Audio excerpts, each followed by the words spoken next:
শ্রী শ্রী মাকে জগতে বিভাসিত করার সবচেয়ে মহত্বপূর্ণ একটি স্বপ্ন সম্ভাবনা মায়ের কাছেই যেন শ্রী ঠাকুর গচ্ছিত রেখে গেছিলেন। পরে এই প্রকাশটি আমরা তাত্ত্বিক ও তাত্ত্বিকভাবে মায়ের কাছ থেকেই পেয়েছি। জনৈক উৎসুক ভক্ত একদিন শ্রী শ্রী মাকে জিজ্ঞেস করেছিলেন, মা, অন্যান্য অবতারগণ নিজ নিজ শক্তির পরে দেহ রক্ষা করেছেন, কিন্তু এবার আপনাকে রেখে ঠাকুর পূর্বে চলে গেলেন কেন? তদুত্তরে মা বললেন, বাবা, জানো তো, ঠাকুরের জগতের প্রত্যেকের উপর মাতৃভাব ছিল। এই মাতৃভাব জগতে বিকাশের জন্য আমাকে এবার রেখে গেছেন। প্রশ্নটি কিন্তু করা হয়েছিল অবতারের দিব্য কর্ম সম্বন্ধে। জবাবে মা যা বললেন তার অন্য যে কোনো তাত্ত্বিক অর্থ করা যাক না কেন, একটি সরল অর্থ স্পষ্ট এই যে শ্রী শ্রী ঠাকুর মাকে ঈশ্বরের মাতৃভাব বিকাশার্থে রেখে গেছিলেন। শ্রী শ্রীমা এমন সহজভাবে কথাটি বললেন, বাবা, জানো তো, ঠাকুরের জগতের উপর প্রত্যেকের উপর মাতৃভাব ছিল, যেন সকলেই এই কথাটি জানে ও বোঝে। বস্তুত ঠাকুরের সম্বন্ধে শ্রী শ্রী মায়ের এটি একটি বিস্ময়কর মৌলিক তত্ত্বপ্রকাশ। শ্রী শ্রী ঠাকুর নিজ অনুভূতিতে পেয়েছিলেন ব্রহ্মশক্তি অভেদ তত্ত্ব, পরমাত্মা ব্রহ্মতত্ত্ব, ঈশ্বর সাকার ও নিরাকার তত্ত্ব, রামকৃষ্ণ অবতার পুরুষ তত্ত্ব, আরও অনেক তত্ত্ব। এইসব তত্ত্বানুভূতির সামগ্রিকতার মধ্যে একটি গহন তত্ত্ব এই ছিল যে কোন সময় থেকে যে তিনি ভবতারিণীর যন্ত্রত্ব থেকে তার আত্মত্ব প্রাপ্ত হয়েছিলেন তা অনির্দেশই ছিল। যন্ত্রত্ব ও আত্মত্ব দুটো অবস্থাই হয়তোবা সমান্তরালভাবে তার আন্তর্জীবনের দিব্য স্রোতের মতো প্রবাহিত থাকত। ভবতারিণী যখনই শ্রী রামকৃষ্ণকে সম্পূর্ণরূপে আত্মসাৎ করে তার মাধ্যমে আপন লীলা বিস্তার করেছেন, তাতে জগৎমাতারই নিজস্ব ভাব প্রকাশ পেয়েছে। সম্পূর্ণ অহংশূন্য ঠাকুরের অন্য কোনো ভাবই আর স্থায়ী হতে পারত না। ঠাকুরের এই অবস্থাটিকেই বুঝিবা শ্রী শ্রীমা তার জগতে প্রত্যেকের উপর মাতৃভাব বলে উল্লেখ করেছেন। লক্ষণীয় যে শ্রী শ্রী মায়ের ভূমাসংহিত অন্তরে জগতের সঙ্গে প্রত্যেক ও প্রত্যেকের সঙ্গে ঠাকুরের মাতৃভাবটি কেমন কুসুমের সঙ্গে সৌরভের মতো সহজ সম্বন্ধিত হয়ে আমাদের কাছে প্রকাশিত হলো। আর যে একটি নিগূঢ় তত্ত্ব প্রতিভাত হলো শ্রী শ্রী মায়ের এই আপ্তবাক্য থেকে, সেটি হচ্ছে এই যে ঈশ্বরের যে মাতৃভাব শ্রী ঠাকুরে প্রকাশিত হয়েছিল, সে মাতৃভাব বিকাশের জন্য শ্রী শ্রী মাকে রেখে যাওয়া, বিশেষভাবে প্রকাশ করাকেই বিকাশ করা বলে। ধর্ম সংস্থাপনের ব্যাপারে এর চেয়ে গুরুতর দায়িত্ব স্কন্ধে ন্যস্ত হতে পারে এই কথা ভাবা যায় না। ধর্মের ইতিহাসে ইতিপূর্বে এরূপ আর দেখা যায়নি। কি অপূর্ব পূর্ণতায় ও অবলীলায় মা এ দায়িত্ব সুসম্পন্ন করে রেখে গেলেন। ষোড়শী পূজার সময়ে দেবী শারদা ও পূজারী রামকৃষ্ণের যে একাস্তিত্ব ভিত্তিক আধ্যাত্মিক অনুভূতি হয়েছিল, সেই অনুভূতির আলোকে পরবর্তীকালে শ্রীমা উক্তি করেছিলেন, যেই ঠাকুর সেই আমি। রামকৃষ্ণও ঘোষণা করেছেন, এ জ্ঞানদায়িনী মহাবুদ্ধিমতী, ও কি যে সে, ও আমার শক্তি। মা যে ঠাকুরের কাছ থেকে এইভাবে ভাষায় স্পষ্ট আদেশ পেলেন, তোমায় অনেক কিছু করতে হবে। দেখো, কলকাতার লোকগুলো যেন অন্ধকারে পোকার মতো কিলবিল করছে, তুমি তাদের দেখো, এ আর কি করেছে, তোমাকে এর চেয়ে বেশি করতে হবে। এতে হলো ঠাকুরের কাছ থেকেই শোনা যায় যে তার ধর্ম সংস্থাপনের ইষ্টপথে মায়ের আগামী ভূমিকা সাহায্য কতটা গুরুত্বপূর্ণ।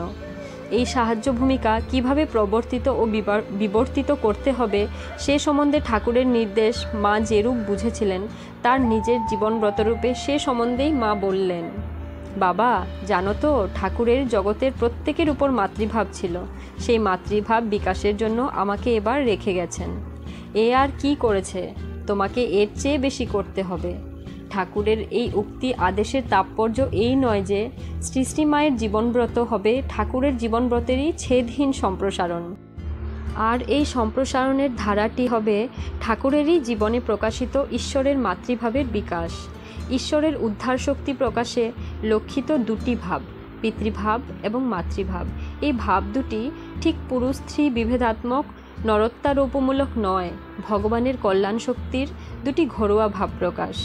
এই দুটি পারস্পরিক পরিপূরকভাবে বিধৃত হয়ে জীব আধ্যাত্মিক জীবনে ক্রমে পূর্ণতা লাভ করে ধন্য হয়।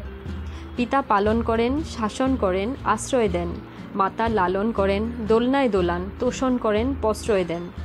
সাধকের শাসন, তোষণ, আশ্রয়, প্রশ্রয় দুটিই চাই, সাধকের যদি শুধু শাসন মিলে, তোষণ যদি না মিলে, যদি মিলে আশ্রয়, না মিলে প্রশ্রয়, তার জীবন হয় দুর্বিষহ। পিতার শর্তে ও সময়ে সন্তানের তার কাছে যাওয়া থাকা, পিতার শর্ত ও অনুশাসন না মানলে এমনকি ত্যায্যপুত্র হওয়ারও সম্ভাবনা থাকে। কিন্তু মাতার কোনো শর্ত নেই, শর্ত সন্তানের। মাতার নিজের কোনো সময় নেই, সময় সব সন্তানের। সন্তান মাঝরাতে চিৎকার শুরু করতে পারে, মাকে উঠতে হবে, অনেক করে তাকে শান্ত করে আবার ঘুম পাড়াতে হবে। সন্তানের সময়ে ও শর্তে মাকে তার কর্ম মর্ম নিয়ন্ত্রিত করতে হবে। মাতা সন্তানকে ত্যায্যপুত্র করেছেন এমন বড় কখনো শোনা যায় না। সকল অবতারই তাদের নিজেদের নির্দিষ্ট শর্তে সাধককে মোক্ষ বন্টে অগ্রসর হতে আহ্বান করেছেন। শ্রীকৃষ্ণ বলেছেন, তুমি সর্বপ্রকার ধর্ম ও অধর্ম পরিত্যাগ করে একমাত্র আমাকেই আশ্রয় করো, আমি তোমাকে সকল প্রকার পাপ থেকে মুক্ত করব। তুমি শোক করো না। ভগবান বুদ্ধ বললেন, সত্য হোক তোমার আলোকবর্তিতা, শুধু সত্যের মুক্তির অন্বেষণ করো। নিজের শক্তি বিনা অন্য কোনো বহিঃশক্তিতে সাহায্য অন্বেষণ করো না। অধ্যবসায় সহকারে নিজের মুক্তি অর্জনে যত্নপর হও। যীশুখ্রিস্ট বলতেন, তোমার নিজের ক্রুশখানি নিজের কাঁধে বয়ে আমার অনুসরণ করো। মৃতেরা মৃতের সৎকার করুক, সেদিকে ভ্রুক্ষেপ করো না। এই হলো সাধকের প্রতি ভগবানের চিরকালের পিতৃভাবের অশনি আহ্বান। অবতারভাবে সাধকের প্রতি এই প্রশ্ন, পিতৃভাব প্রয়োগে যে রামকৃষ্ণ সম্পূর্ণ পারঙ্গম ছিলেন তার যথেষ্ট প্রমাণ তার শিক্ষায় রয়েছে। ঠাকুর বলতেন, কামিনী কাঞ্চনে আসক্তির লেশ থাকলে তাকে পাওয়া যায় না। ঈশ্বর বস্তু আর সব অবস্তু, এই বোধ না হলে শুদ্ধা ভক্তি হয় না। ঈশ্বরে বিশ্বাস নাই, তাই এত কর্মভোগ। সকল অবতার পুরুষকে মানুষের উপর ধর্মের তাত্ত্বিক দিকের শাশ্বত আধ্যাত্মিক দাবিগুলি নির্লিপ্ত ও নির্মমভাবেই প্রকাশ করতে হয়। যারা শুদ্ধচিত্ত নয় এমন লোকের সংখ্যাই তো পৃথিবীতে বেশি। শাস্ত্রের রাঙা চোখ দেখলেই তারা শুদ্ধচিত্ত হয়ে যায় না।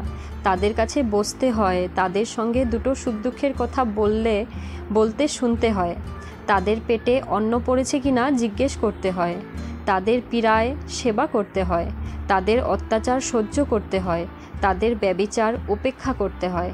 তাদের এই অনুভূতি দিতে হয় যে তাদের অশেষ দণ্ডকেও উপেক্ষা করে তাদের ভালোবাসতে পারে এমন দরদি আছে, এমন প্রেমী আছে যে প্রতিদানের প্রত্যাশা না করে ভালোবাসে।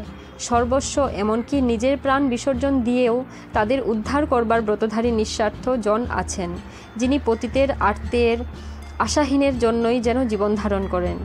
এই প্রয়োজনের দিকটা ভগবানের যে ভাব ধারণ পোষণ করে সেটিকে বলা চলে ভগবানের মাতৃভাব।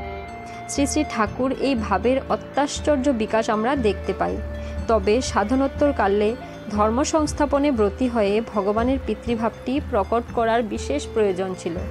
শ্রীমা যখন জগদম্বার কাছে ধর্ম সংস্থাপন ব্যাপারে ঠাকুরের সহায়িকা হতে দক্ষিণেশ্বরে এলেন, তখন ভগবানের মাতৃভাব বিকাশের দায়িত্ব অতি স্বাভাবিকভাবেই শ্রী শ্রী মায়ের স্বকীয় কর্মভাগে এলো। যদিও কোনো প্রকার পারস্পরিক সমঝোতার মাধ্যমে এটি হয়নি, তবে এই সত্যটির অবধারণা অত্যন্ত প্রয়োজনীয় যে শ্রী শ্রী ঠাকুর ও শ্রী শ্রী মায়ের ঈশ্বকর্মের পারস্পরিকতা নিরূপণে উভয়ের মাঝে আপাত ভিন্নতাবোধের চেয়ে সত্যিকারের অভিন্নতাবোধই বেশি সহায়ক। তাদের পারস্পরিকতার প্রধান আশ্রয় হচ্ছে ঈশ্বরের মাতৃভাব। আর ভগবান শ্রী রামকৃষ্ণের যে মাতৃভাব, এটি কোনো বৌদ্ধিক বিচার দ্বারা উপার্জিত ভাব নয়, এটি হৃদয়ের উপচে পড়া অনৈচ্ছিক স্বগত ভাব। নিজের ভেতরকার মাতৃভাবকে অস্বীকার করা বা চেপে রাখা ঠাকুরের স্বভাবানুরাগ না হলেও তিনি তার ভেতরকার মাতৃভাবের আন্তরিক প্রবণতাকে ভাবশৃঙ্খলার মাধ্যমেই যেন রাখতে চেষ্টিত ছিলেন। এ সম্বন্ধে তার কোনো উক্তিতে ইঙ্গিত আছে। এর নিজের ভিতর মা স্বয়ং ভক্ত লয়ে লীলা করছেন।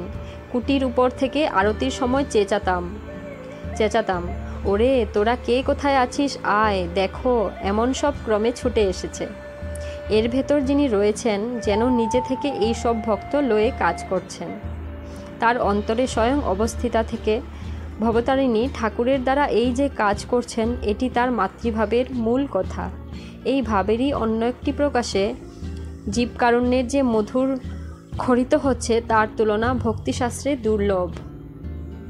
ঠাকুর আবার ভাবাবিষ্ট হইলেন। ভাবাবিষ্ট হইয়া বলিতেছেন, ও মা, আমি কি বলছি, মা আমায় ব্রহ্মজ্ঞান দিয়েই বেহুশ করো না, মা আমায় ব্রহ্মজ্ঞান দিও না, আমি যে ছেলে, ভয় তরাসে। আমার মা চাই ব্রহ্মজ্ঞানকে আমার কোটি নমস্কার। ও যাদের দিতে হয় তাদের দাওগে, আনন্দময়ী আনন্দময়ী। তো বন্ধুরা, আমাদের এই ভিডিওটি যদি আপনাদের ভালো লেগে থাকে তাহলে একটা লাইক করবেন, এবং আপনারা যদি আমাদের এই চ্যানেলে নতুন হয়ে থাকেন তাহলে চ্যানেলটি সাবস্ক্রাইব করে পাশে থাকার অনুরোধ রইল আপনাদের সকলকেই। নমস্কার আপনাদের সকলকেই।